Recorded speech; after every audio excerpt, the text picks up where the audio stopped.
नमस्कार जोहार। चलिए जानते हैं झारखंड की ताजा खबरों को, लेकिन उससे पहले अगर आपने अभी तक इस चैनल को सब्सक्राइब नहीं किया तो सब्सक्राइब कर लें, जिससे कि आपको झारखंड की ताजा खबर रोजाना मिलती रहे। सबसे पहली और बड़ी खबर, देश भर के टॉप 17 थाने में शामिल हुआ साहिबगंज का मिर्जा चौकी थाना। केंद्रीय टीम निरीक्षण करने पहुंची साहिबगंज। भारत के टॉप 17 थानों में शामिल साहिबगंज के मिर्जा चौकी थाने का निरीक्षण करने दिल्ली से गृह मंत्रालय की टीम साहिबगंज पहुंची। केंद्रीय टीम ने थाने में आवश्यक कागजातों की जांच की और बताते चले कि केंद्र सरकार की ओर से टॉप 10 थानों को फंड दिया जाएगा। वहीं निरीक्षण के बाद देश भर के 17 थानों की रैंकिंग की जाएगी और जो थाने 80% परफॉर्मेंस टारगेट को पार करेंगे वो टॉप 10 की सूची में शामिल हो पाएंगे। एक और बड़ी खबर की बात करें तो कोटा में आईआईटी की तैयारी कर रही झारखंड की छात्रा की डेंगू से मौत। पिता ने कोचिंग संस्थान पर लगाया गंभीर आरोप। कोटा में कोचिंग छात्रा की डेंगू से मौत का मामला सामने आया। मृतक स्नेहा झारखंड के गोड्डा जिले की रहने वाली थी। पिछले 5 दिनों से बीमार थी। घर वालों को मौत की खबर मिलते ही कोहराम मच गया। स्नेहा के पिता ने कोचिंग संस्थान पर इलाज में लापरवाही बरतने का आरोप लगाते हुए वहां की पुलिस से शिकायत दर्ज करवाई है। बेटी की मौत पर पिता नीलकंठ मंडल ने कहा कि अपने बच्चों के उज्जवल भविष्य के लिए माँ बाप खुद से हजारों किलोमीटर दूर अपने बच्चों को बेहतर पढ़ाई के लिए भेजते हैं और अब इलाज के अभाव में संतान की मृत्यु हो जाती है तो घर पर दुखों का पहाड़ टूट जाता है। बड़ी खबर, झारखंड के साहिबगंज जिले में उधवा झील पक्षी अभ्यारण्य प्रवासी पक्षियों के लिए विशेष जगह बनती जा रही है। इस क्षेत्र को इको सेंसिटिव जोन घोषित किए जाने के बाद यहाँ इस वर्ष 160 प्रजातियों के प्रवासी पक्षी आ चुके हैं। इको सेंसिटिव जोन घोषित करने से पहले 146 प्रजाति के प्रवासी पक्षी आते थे। यह पक्षी अभ्यारण्य 565 हेक्टेयर में फैला है। झील के विकास के लिए इको टूरिज्म को बढ़ावा देने के अलावा हाल के दिनों में जिला प्रशासन और वन विभाग ने कई काम किए हैं। उधवा झील में प्रदूषण और गंदगी फैलाने की पूर्णता मनाई है। यहाँ पर खनन कार्य, ईंट भट्टा संचालन, बिजली उत्पादन, पेड़ों की कटाई आदि जैसे कार्य नहीं होंगे। बड़ी खबर, अब झारखंड में भी खेला होबे। राज्य में माय माटी और मानुष के आश्रय राजनीतिक जमीन तलाश रही ममता बनर्जी की पार्टी टीएमसी। झारखंड में मिशन 2024 और फिर लगे हाथ विधानसभा चुनाव के लिए राजनीतिक बिसात बिछने लगी है। सभी दल अपने हिसाब से गोटियां सेट करने की तैयारी में है। 3 सितंबर को दुमका में झारखंड बंगाली समिति का सेमिनार हो रहा। इस सेमिनार के राजनीतिक, सामाजिक और सांस्कृतिक मायने बड़े हैं। सभी राजनीतिक दलों की इस पर पैनी निगाह है। राजनीतिक जानकार बताते हैं कि तृणमूल कांग्रेस के रणनीतिकार अब की बार झारखंड में माय माटी मानुष पर खेला करने की ताक में है। खासकर पश्चिम बंगाल के रास्ते झारखंड में भी ममता दीदी को यहां पर माय माटी और मानुष के आश्रय राजनीतिक जमीन की तलाश पूरी हो सकती है। बड़ी खबर, हाईकोर्ट के जज की गाड़ी को ट्रक ने रगड़ा। बाल बाल बचे जस्टिस एसएन पाठक। गढ़वा से मेदिनीनगर होते हुए रांची लौट रहे झारखंड हाईकोर्ट के जस्टिस एसएन पाठक की कार से माल लदा बड़ा ट्रक अनियंत्रित होकर सट गया। इस दुर्घटना में जस्टिस एसएन पाठक बाल बाल बचे। उनकी कार में खरोंची आई। दुर्घटना नेशनल हाईवे 39 पर दिन के करीब 12 बजे झारखंड राज्य ग्रामीण बैंक की सतबरवा शाखा के पास हुई। उड़ीसा में पंजीकृत ट्रक रांची से मेदिनीनगर की ओर आ रहा था। ट्रक की बॉडी ने कार के पिछले हिस्से को चपेट में ले लिया। इसके कारण कार में स्क्रैच आ गई। जस्टिस पाठक को एस्कॉर्ट कर रही पुलिस टीम ने तत्काल ट्रक को जब्त कर सतबरवा थाने को सौंप दिया। अपर पुलिस अधीक्षक साहब मेदिनीनगर के एसडीपीओ ऋषभ गर्ग ने बताया कि मेदिनीनगर से रांची जाने के क्रम में सतबरवा में झारखंड हाईकोर्ट के जस्टिस के कार की ट्रक से रगड़ा रगड़ी हो गई। बड़ी खबर, प्रवर्तन निदेशालय ने साहिबगंज में हुए अवैध खनन मामले में दूसरा आरोप पत्र दायर कर दिया है। आरोप पत्र में भगत बंधुओं और कृष्णा साहा को आरोपी बनाया गया। रिपोर्ट में कहा गया कि ट्विंकल भगत, भगवान भगत और कृष्णा साहा ने 27 एकड़ भूमि पर अवैध खनन किया है। इस दौरान 2 मजदूरों की मौत हुई। मजदूरों की मौत को छुपाने के लिए बिना पुलिस को सूचना दिए सबों को घटनास्थल से हटा दिया गया। आरोपियों ने अवैध खनन से की गई कमाई में पंकज मिश्रा को हिस्से के रूप में 80 लाख रुपए दिए। प्रवर्तन निदेशालय ने आरोप पत्र में इस बात का उल्लेख किया है। अवैध खनन के मामले में दायर पहले आरोप पत्र में पंकज मिश्रा, बच्चू यादव और प्रेम प्रकाश को आरोपी बनाया गया था। बड़ी खबर, झारखंड में बिजली संकट, जेबीवीएनएल ने खड़े कर दिए हाथ। आपूर्ति न होने की बड़ी वजह, झारखंड में मांग के मुताबिक बिजली की उपलब्धता नहीं है। एनटीपीसी समेत केंद्रीय विद्युत उपक्रमों से पर्याप्त मात्रा में बिजली नहीं मिल पा रही है। यही वजह है कि राज्य में बिजली संकट है। झारखंड बिजली वितरण निगम जेबीवीएनएल की ओर से निदेशक के वर्मा ने ये बातें कही और कहा कि राज्य में अधिकतम बिजली की मांग लगभग 2700 मेगावाट है, जबकि जेबीवीएनएल को 2300 मेगावाट ही बिजली उपलब्ध हो पा रही है। बाकी बचे 400 मेगावाट बिजली की भरपाई नहीं हो पा रही है।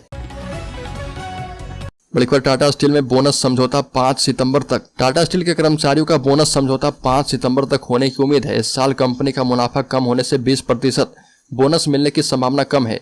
गुडविल राशि पर भी संशय है। बोनस को लेकर टाटा वर्कर्स यूनियन अध्यक्ष संजीव चौधरी टुन्नू, महामंत्री सतीश सिंह और डिप्टी प्रेसिडेंट शैलेश सिंह पिछले माह प्रबंधन के पत्र को सौंप चुके हैं। वर्ष 2024 में भी पुराने फॉर्मूले पर ही बोनस समझौता होगा, इसलिए राशि को लेकर प्रबंधन और यूनियन के बीच कोई जहजत नहीं है।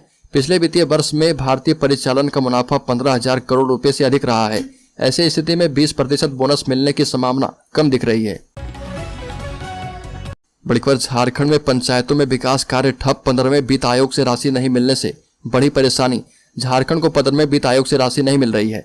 भारत सरकार ने राशि रोक रखी है। इस कारण राज्य की पंचायतों में विकास के कार्य ठप पड़े। वित्त आयोग की राशि से होने वाले कार्य नहीं हो पा रहे। इस कारण राज्य के पंचायती राज विभाग ने भारत सरकार को पत्र लिखा है। केंद्र को 2 बार पत्र लिखकर राशि विमुक्त करने का आग्रह किया गया है, पर अब तक राशि मिली नहीं है। जानकारी के मुताबिक वित्त आयोग की राशि से हुए कार्य को लेकर खर्च का ऑडिट रिपोर्ट केंद्र की ओर से मांगा गया था।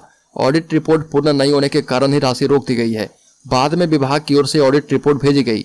साथ ही राशि जल्द विमुक्त करने का आग्रह किया गया ताकि पंचायतों को पैसे दिए जा पाए। पंचायती राज विभाग की ओर से इस बाबत पत्र भेजे 1 माह से ज्यादा का समय हो गया है, लेकिन अभी तक राशि मिली नहीं है। बड़ी खबर, झारखंड में एक बार फिर से किसानों के बीच बांटे जाएंगे ट्रैक्टर। 85 करोड़ रुपए खर्च करेगी सरकार। राज्य में एक बार फिर से किसानों को ट्रैक्टर बांटने की तैयारी हो रही है। इस पर करीब 85 करोड़ रुपए खर्च किए जाएंगे। राज्य में 5 साल पूर्व किसानों को ट्रैक्टर बांटा गया था। बता दें कि सरकार पैकेज पर ये ट्रैक्टर बांटेगी। इसके लिए किसानों को कैसे ट्रैक्टर का वितरण किया जाए, इसकी तैयारी की जा रही है। प्रस्ताव तैयार किया जा रहा कि किसानों को पैकेज में ट्रैक्टर दिया जाएगा। एक तय राशि में किसान ट्रैक्टर के साथ साथ उपयोगी यंत्र भी ले सकते हैं। कृषि विभाग पहले से भी किसानों के बीच मिनी ट्रैक्टर का वितरण कर रहा। बड़ी खबर, राज्य में गलत टिप्पणी लिखकर म्यूटेशन लटका रहे कर्मचारी। प्रमंडल आयुक्त ने दिया जांच का आदेश। राज्य में दाखिल खारिज का आवेदन निरस्त किए जाने का कारण भूमि पर दखल कब्जा को अस्पष्ट बताया जा रहा। आवेदन को निरस्त किए जाने की नई वजह कई सवाल और शंका को जन्म दे रहे। मामला सामने आने के बाद इस पूरे मामले की जांच के लिए प्रमंडलीय आयुक्त मनोज जायसवाल ने जिला स्तर पर जांच कमेटी का गठन कर दोषी पदाधिकारी और कर्मियों को चिन्हित करके कार्रवाई का निर्देश उपायुक्त को दिया है। मामला रांची जिला के अनगढ़ा अंचल कार्यालय से जुड़ा है। बताया गया कि 16 अगस्त को आयुक्त ने अनगढ़ा अंचल का निरीक्षण किया था। निरीक्षण के दौरान अस्वीकृत किए गए आवेदनों का अवलोकन ऑनलाइन पोर्टल पर किया गया था। इसमें पाया गया कि अपनी जांच रिपोर्ट में कर्मचारी ने यह लिखा है कि ग्रामीण से पूछताछ करने पर आवेदक का भूमि पर दखल कब्जा अस्पष्ट पाया गया है। बड़ी खबर, बाबूलाल मरांडी ने की झारखंड सरकार की तालिबानियों से तुलना। डुमरी उपचुनाव के आखिरी दिन सत्ता पक्ष और विपक्ष एक दूसरे पर हमलावर होते दिख रहे और इस बीच प्रचार के दौरान हेमंत सोरेन के शासन की तुलना बीजेपी के प्रदेश अध्यक्ष बाबूलाल मरांडी ने तालिबानी शासन से की है। कहा कि हेमंत सोरेन राज्य में तालिबानी शासन चला रहे। मुख्यमंत्री या सरकार की गलत नीतियों के विरोध में आवाज उठाने वालों को पुलिस के द्वारा प्रताड़ित किया जाता है। मरांडी ने कहा कि राज्य में खुलेआम संगठित गिरोह बनाकर भ्रष्टाचार और आपराधिक घटनाओं को अंजाम दिया जा रहा। इस पर कार्रवाई करने की बजाय हेमंत सोरेन की सरकार ऐसे तत्वों को संरक्षण देने का काम कर रही है।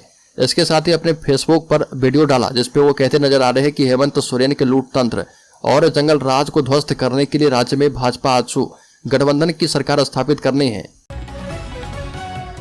बड़ी खबर, फरवरी में होगी मैट्रिक और इंटर की बोर्ड परीक्षा। जैक बोर्ड ने जारी किया संभावित कैलेंडर। झारखंड में मैट्रिक और इंटर की परीक्षा अगले साल फरवरी में आयोजित किया जाएगा। वहीं 8वीं की परीक्षा मार्च, 9वीं की जनवरी और 11वीं की फरवरी में होगी। झारखंड एकेडमिक काउंसिल ने परीक्षाओं का संभावित कैलेंडर जारी कर दिया है। साथ ही जैक बोर्ड की ओर से जारी सर्टिफिकेट का वेरिफिकेशन अब ऑनलाइन होगा। झारखंड विधानसभा के अध्यक्ष रविंद्रनाथ महतो ने जैक बोर्ड के स्थापना दिवस सम्मान समारोह में इसे जारी किया। परीक्षा की संभावित तिथि की घोषणा करने के साथ ही उसके रजिस्ट्रेशन और आवेदन करने की तिथि भी घोषित कर दी गई है। बड़ी खबर, डुमरी उपचुनाव के प्रचार के आखिरी दिन सीएम हेमंत सोरेन आजमाएंगे बड़े दांव। आजसू ने भी झोंक दी अपनी ताकत। झारखंड के डुमरी विधानसभा के उपचुनाव के प्रचार का आखिरी दिन है और आखिरी दिन झारखंड मुक्ति मोर्चा और आजसू दोनों ही पार्टियों के शीर्ष नेता अपनी ताकत झोंक रहे। चुनाव प्रचार के आखिरी दिन सीएम हेमंत सोरेन पार्टी उम्मीदवार बेबी देवी के समर्थन में रोड शो करने वाले हैं।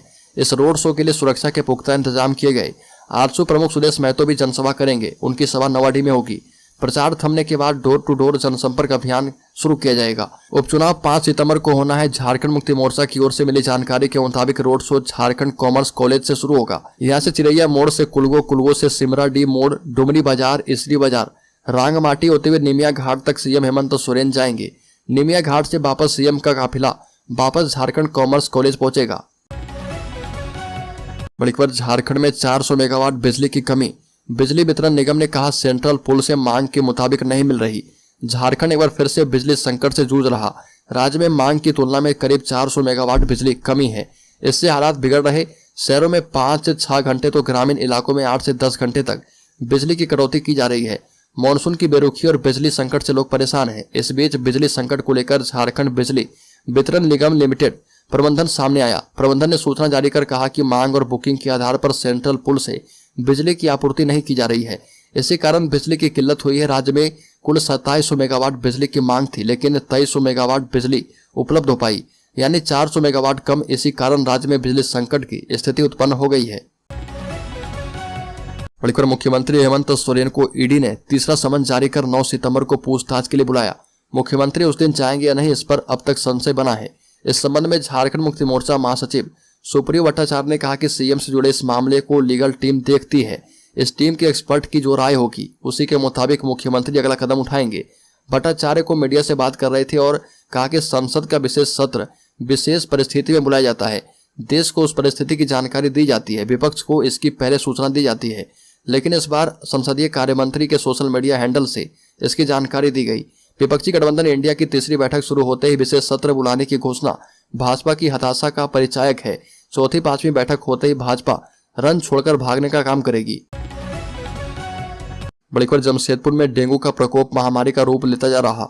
2017 के बाद पहली बार इतनी बड़ी संख्या में डेंगू के मरीज मिल रहे। इस स्थिति का फायदा शहर के प्राइवेट पैथोलॉजी लैब में डेंगू की जांच के लिए मरीजों से मनमाना वसूली की जा रही है।